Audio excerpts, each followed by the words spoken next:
I danas raspravljamo o strateškoj procjeni uticaja na životnu sredinu, detaljnog prostornog plana za višenamjenske brane na Morači.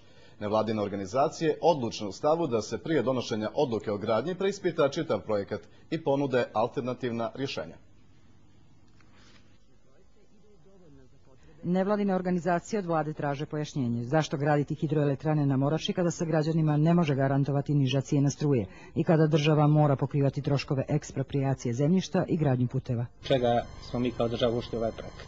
Odnosno, zbog čega bi ja kao građanin Crne Gore dao svoju podršku, dao svoj glas, nebitno u kojoj god formi, za jedan ovakav projekat. Mi taj interes ne prepoznajemo i zato tražimo da se javnosti predoče prije svega ekonomski parametri koji treba da nas upute da je to interes u ovom času i prioritet države Crne Gore. Država ta koja daje koncesiju i država je ta koja je kasnije vlasnik elektrana.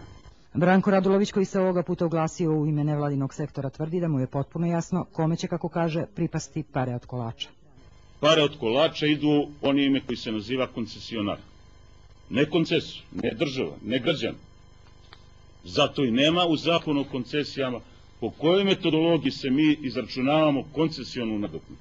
Koordinator projekta gradnje hidroelektrana na Morači objašnjava da će koncesionar biti vlasnik energije, a građani je kupovati na slobodnom tržištu.